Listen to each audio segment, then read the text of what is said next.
Hello friends, how are you? कैसे हो आप सभी? मैं निशांत गोयल आप सभी का वे स्टडी ग्रुप के इस ऑनलाइन यूट्यूब चैनल पर स्वागत करता हूं। तो चलिए, हम पढ़ रहे थे, हमारा टॉपिक इंडियन इकोनॉमी हम पढ़ रहे थे।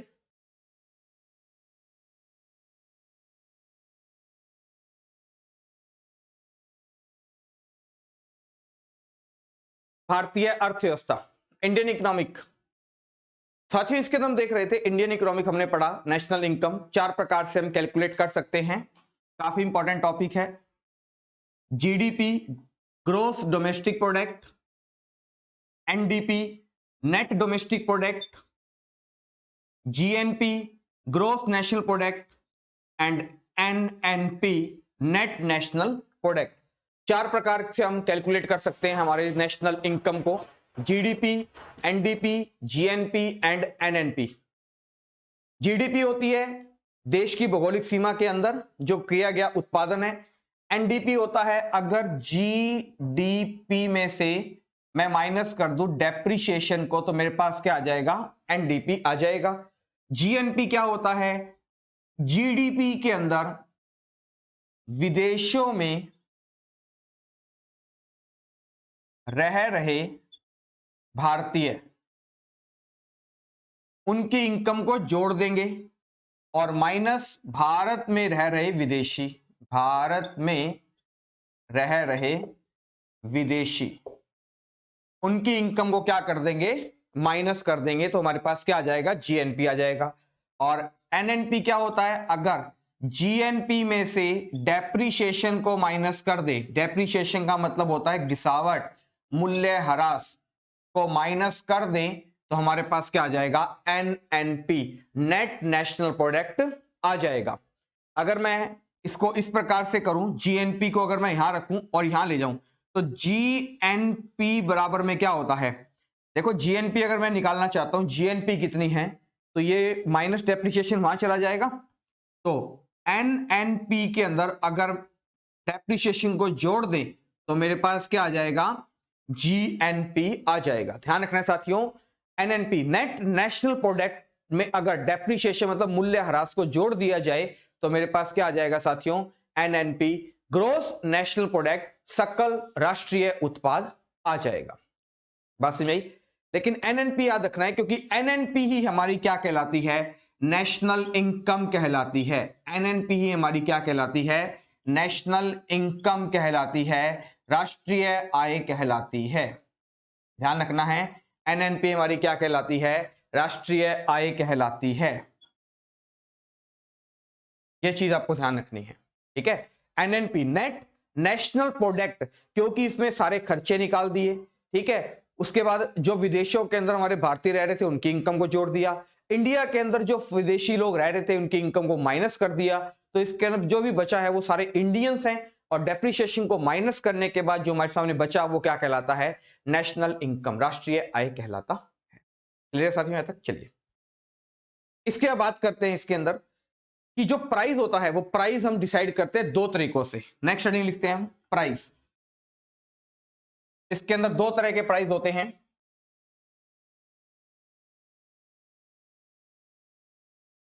प्राइस एक होता है हमारे सामने फैक्टर कॉस्ट, एक होता है फैक्टर कॉस्ट जिसे हम शॉर्ट में लिखेंगे एफसी, फैक्टर कॉस्ट।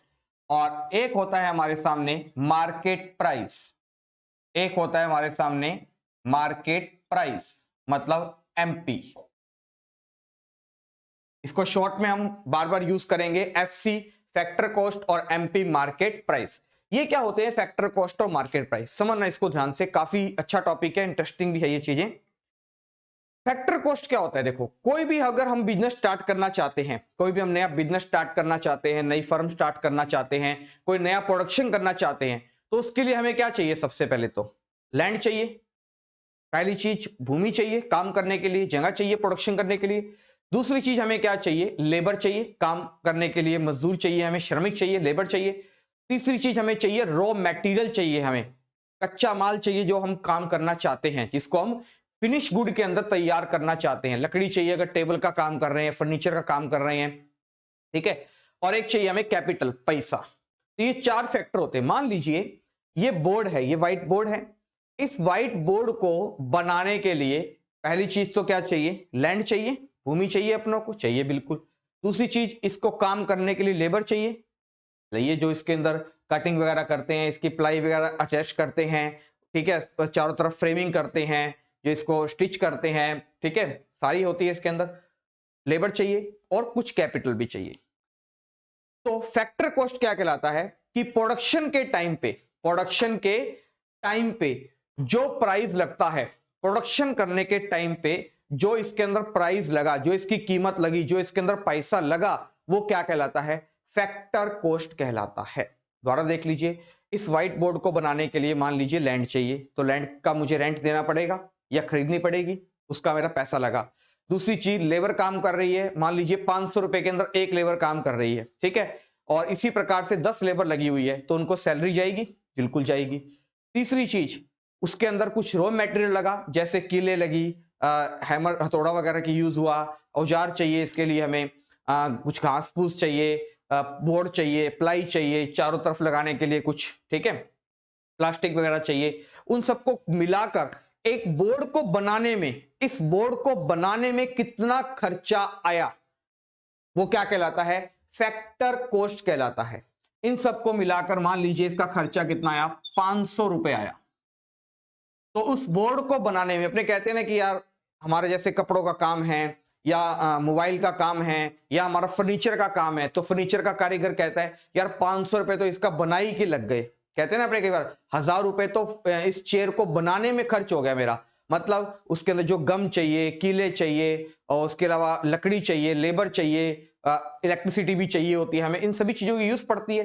तो उन सब चीजों का खर्चा मिलाकर जो उस प्रोडक्ट का प्राइस बना, वो प्राइस क्या कहलाता है, फैक्टर कॉस्ट कहलाता है। बात समझ आई आपको, ये होता है फैक्टर कॉस्ट।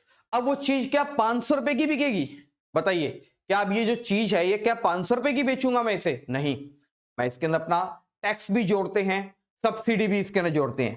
तो जब फैक्टर कॉस्ट के अंदर, फैक्टर कॉस्ट के अंदर मार्केट प्राइस, फैक्टर कॉस्ट आपका जो है, ठीक है, sorry, market price, market price next होता है मार्केट प्राइस। मार्केट प्राइस क्या होता है, मार्केट प्राइस के अंदर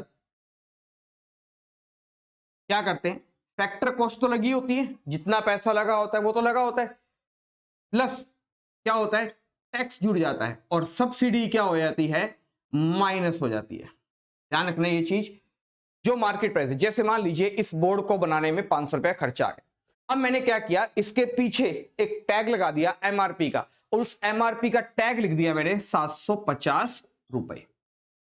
या आप मार्केट से बिस्किट लेके आते हो 10 रुपए का, अगर आपने देखा हो उस 10 रुपए के बिस्कुट के पीछे एमआरपी लगी होती है 10 रुपीज, और उसके साथ में लिखा होता है इंक्लूड ऑल टैक्सेस। क्या आप उस बिस्किट के अंदर 10 रुपीज के अलावा अलग से टैक्स दे के आते हो, नहीं दे के आते, क्योंकि जो टैक्स होता है वो उस बिस्किट के मार्केट प्राइस में या एमआरपी के अंदर ही क्या होता है, इंक्लूड होता है। क्या होता है साथियों, इंक्लूड होता है। तो टैक्स जो होता है मार्केट प्राइस के अंदर, फैक्टर कॉस्ट जो लागत मूल्य लगी है उस प्रोडक्ट को बनाने में, वो इंक्लूड होता है, प्लस उसके अंदर टैक्स भी इंक्लूड होता है, लेकिन सब्सिडी क्या किया जाता है उसके अंदर, माइनस किया जाता है। अगर मैं यहां से फैक्टर कॉस्ट निकालूं तो मेरे पास फैक्टर कॉस्ट कितना आ जाएगा साथियों, तो अगर आप देखोगे ये यहां चला जाएगा, market price minus tax plus subsidy. ध्यान रखना है, ये होते हैं हमारी फैक्टर कॉस्ट। फैक्टर कॉस्ट अगर क्या होती है, निकालना चाहे तो मार्केट प्राइस में से अगर हम टैक्स को माइनस कर दे और सब्सिडी को प्लस कर दे तो हमारे सामने क्या आ जाएगा, फैक्टर कॉस्ट आ जाएगा। ये फॉर्मूले हमारे लिए इंपॉर्टेंट है, इनको नोट कर लीजिए। और हमेशा, अभी आपको मैंने बताया हमारी नेशनल इनकम क्या होती है, एनएनपी, ये हमारी क्या होती है, नेट नेशनल प्रोडक्ट, यही हमारी क्या नेशनल इनकम है, और नेशनल इनकम हमेशा ही किस पे निकाली जाती है, फैक्टर कॉस्ट पे निकाली है। ध्यान रखना है, NNP factor cost equal to में एनएनपी मार्केट प्राइस माइनस में टैक्स प्लस में क्या आ जाएगा, सब्सिडी। ये आपको अभी बता के गया हूं, एनएनपी क्या होता है, याद आ रहा है, जीएनपी में अगर हम क्या कर दें, माइनस कर दे डेप्रिसिएशन को, तो क्या आ जाएगा, एनएनपी आ जाएगा।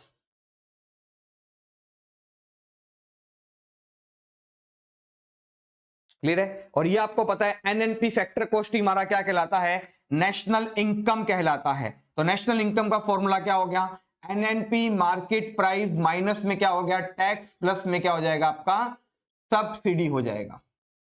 ये हमारा एनआई नेशनल इनकम का फॉर्मूला हो गया।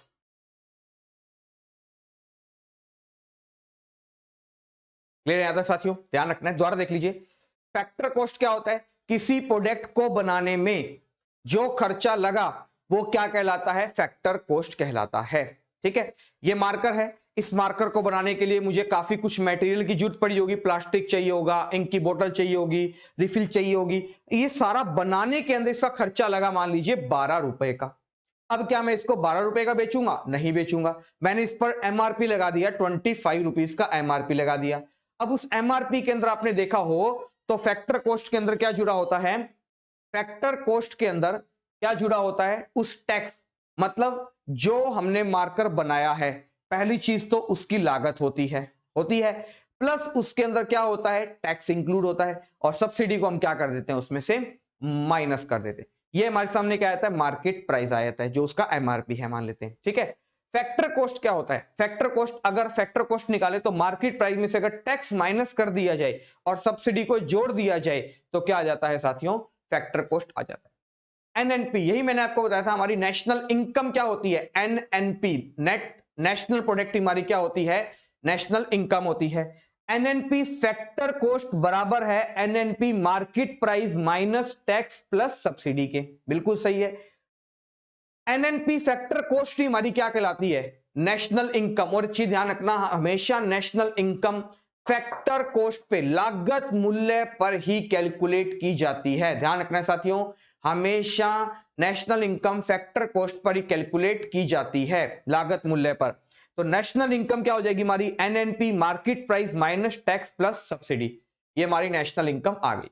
ये बहुत कम पूछा गया, एग्जामिनर बहुत बार पूछता है, पर कैपिटा इनकम, प्रति व्यक्ति आय ज्ञात करने का फॉर्मूला क्या होता है, प्रति व्यक्ति आय, प्रति व्यक्ति आय, पर कैपिटा इनकम, प्रति व्यक्ति आय ज्ञात करने का फॉर्मूला होता है per capita income. National income में अगर देश की पॉपुलेशन का, देश की जनसंख्या का भाग दे दे तो मेरे पास क्या आ जाएगा, पर कैपिटा इनकम आ जाएगा। ध्यान रखना है साथियों, प्रति व्यक्ति आय का फॉर्मूला क्या होता है, अगर प्रति व्यक्ति आय का फॉर्मूला क्या होता है, पर कैपिटा इनकम का, अगर नेशनल इनकम, देश की राष्ट्रीय आय को प्रति व्यक्ति ज्ञात करने के लिए देश की राष्ट्रीय आय को देश की जनसंख्या से अगर भाग दे दिया जाए तो हमारे पास क्या आ जाएगा, प्रति व्यक्ति आय, पर कैपिटा इनकम आ जाएगी। ये दोनों फॉर्मूले हमारे लिए इंपॉर्टेंट है, बहुत बार एग्जाम के अंदर पूछे गए हैं। कर लीजिए नोट, स्क्रीनशॉट ले लीजिए आप इसका। ये फॉर्मूला याद रखना, हमेशा पहली चीज, नेशनल इनकम किस पर कैलकुलेट की जाती है, फैक्टर कॉस्ट पर कैलकुलेट की जाती है। फैक्टर कॉस्ट क्या होता है, जितना मार्केट के अंदर प्राइस है उसका एमआरपी है, उसमें से टैक्स माइनस कर देंगे और सब्सिडी जोड़ देंगे तो हमारे पास क्या आ जाएगा, फैक्टर कॉस्ट आ जाता है। Net national product factor cost पे हमेशा निकाला जाता है, ठीक है, ध्यान रखना। और हमारी नेशनल इनकम ये हो जाएगी। पर पर्सन इनकम, प्रति व्यक्ति आय कैसे कैलकुलेट करते हैं, देश के, अगर क्या होता है, जितनी देश की राष्ट्रीय आय है अगर उसको देश की पॉपुलेशन से डिवाइड कर दे तो हमारे सामने क्या आ जाएगा, पर पर्सन इनकम, प्रति व्यक्ति आय आ जाएगा। जैसे हम कहते हैं, हमारे परिवार की बात करें, हमारे परिवार की मान लीजिए एनुअल इनकम है 1 लाख रुपए, ठीक है, मान लेते हैं, और फैमिली के अंदर मेंबर है 5, नेशनल इनकम कितनी है परिवार की, 1 लाख रुपए है, ठीक है, और फैमिली में मेंबर कितने हैं, 5, तो पर पर्सन की इनकम कितनी हो जाएगी, 20,000 आ जाएगी। 1 लाख डिवाइडेड बाय 5 करेंगे तो कितना आ जाएगा, फिर 20,000 आ जाएगा। वही क्या कहलाती है, पर पर्सन इनकम कहलाती है, प्रति व्यक्ति आय कहलाती है। इसके बाद मैंने आपको एक चीज बताई थी, बेस ईयर। बेस ईयर क्या होता है, इसके मैंने आपको एक चीज बताई थी, बेस ईयर।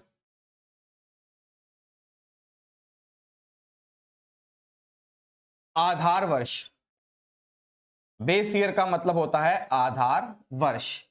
आधार वर्ष क्या होता है, बेस ईयर क्या होता है, देखो कोई भी चीज है कैलकुलेट करते हैं तो उसके लिए एक बेस तो माना जाता है ना। जैसे मान लीजिए बेस ईयर अभी कौन सा चल रहा है इसका, 2011-12 को क्या माना जाता है, आधार वर्ष माना जाता है। देखो कंपेयर तो करते हैं ना, मान लीजिए मैं देखना चाह, इसका वर्तमान में प्राइस कितना है, मान लीजिए 25 रुपए है, इस मार्कर का प्राइस है वर्तमान में 25 रुपीज है। अब मैं कैसे डिसाइड कर सकता हूं कि इस मार्कर की प्राइस में कितना इंक्रीमेंट हुआ है, कितनी महंगाई बढ़ी है, कितना इसके अंदर इंक्रीमेंट हो गया इसके प्राइस के अंदर। तो कोई एक फाइनल प्राइस तो लेना पड़ता है ना, तो मैं फाइनल प्राइस कौन सा लेकर कैलकुलेट करूं। जैसे मान लीजिए आपने नंबर देखे, मान लीजिए आपने एग्जाम दिया गवर्नमेंट का, ठीक है, आपके 2011 के अंदर नंबर आए मान लीजिए 200 में से 150, 2011 में आए आपके नंबर 150 आए, ठीक है। 2012 में आपके आते रहे नंबर, इस प्रकार से चलते रहे, 2022-20 के अंदर आपका पेपर हुआ, इसमें आपके नंबर आए 180, चलता रहा आपका। 2020 में आपके नंबर आए 200 में से 180 नंबर आए। अब मैंने कहा कि आपके 2011 के कंपैरेटिव 2020 के अंदर कितने परसेंट का इंक्रीमेंट हुआ है, या कितने नंबर आपके बड़े हैं। आप कहोगे सर 30 नंबर का मेरे में क्या हुआ है, इंक्रीमेंट हुआ है। तो बेस ईयर का मतलब होता है कि हम कोई एक ऐसा ईयर तो ले जिसके बीच में हम कंपेयर कर सके। जैसे मैंने आपसे पूछा, एक सिंपल सा ही है, अभी आपको क्लियर हो जाएगी ये चीज। मैंने एक 2020 है अभी चल रहा है, 2020 के अंदर मैंने एक लड़के से पूछा, उस लड़के का नाम था बंटी, ठीक है। 2020 के अंदर मैंने बंटी नाम के एक लड़के से पूछा, भी भाई तू बताना कितने साल का है, भाई तू बताना मुझे कितने साल का है। 2020 के अंदर मैंने बंटी नाम के एक लड़के से पूछा कि कितने साल का है। अब वो कैसे काउंट करेगा, जिस ईयर में उसका जन्म हुआ था वहां से लेकर 2020 तक उस ईयर को क्या करेगा, वो काउंट करेगा। तो उसका बेस ईयर मतलब उसकी स्टार्टिंग कहां से हुई थी, जब भी उसका बर्थ हुआ, मान लीजिए उसका बर्थ हुआ 2001 के अंदर, तो इस बंटी का बेस ईयर क्या है, 2001। अब जब भी ये 2025 अगर आएगा, 2025 आएगा, तब भी ये 2001 से काउंट करेगा।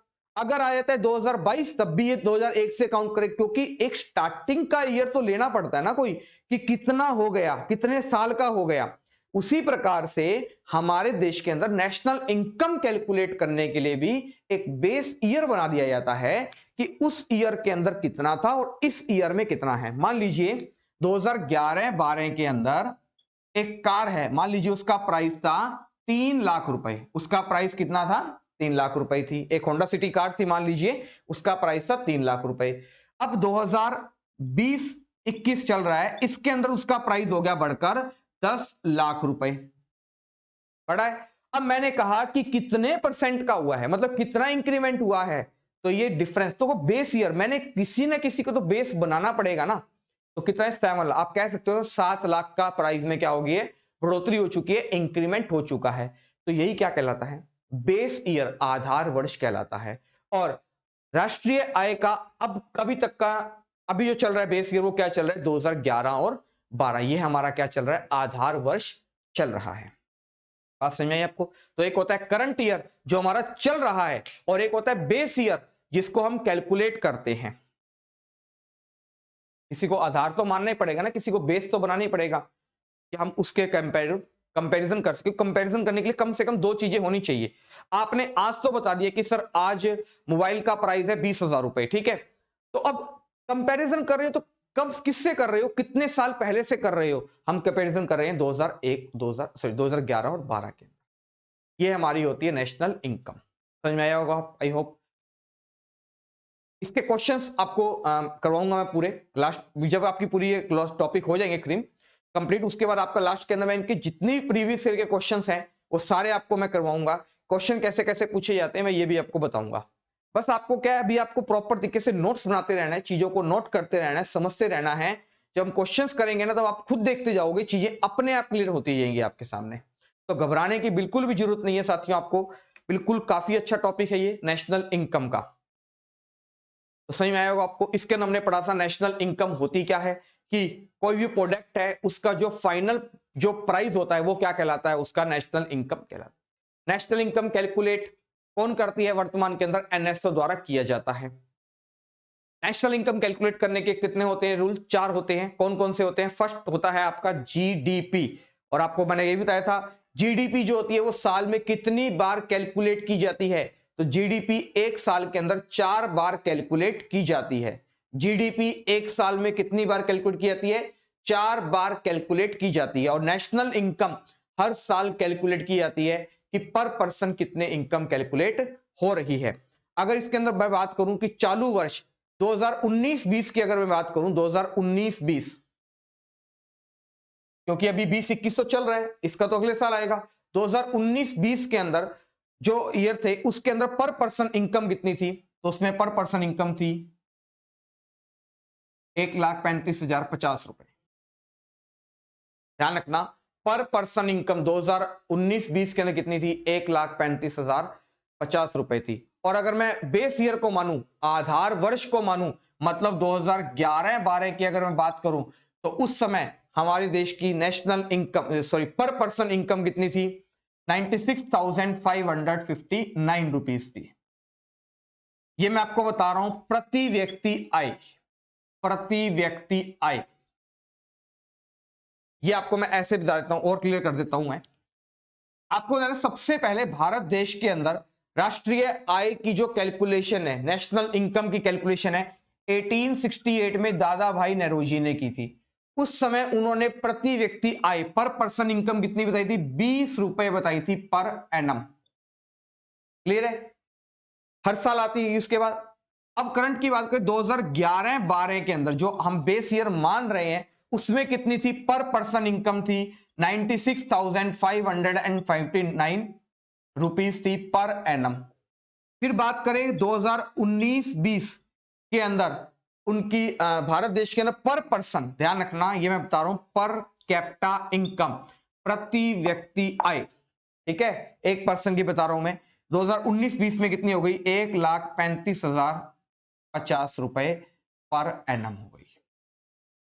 अब आपको क्लियर हो जाएगी चीज ये, मतलब 1868 में आप देख सकते हो उस समय एक व्यक्ति के एक साल में इनकम थी 20 रुपए। ठीक है, ऐसा होता नहीं है वैसे, क्या है भारत देश के अंदर, आप खुद सोच के देखो, क्या भारत देश के अंदर हर व्यक्ति की आय, एक व्यक्ति की आय एक साल की 1,35,000 रुपए है? नहीं है।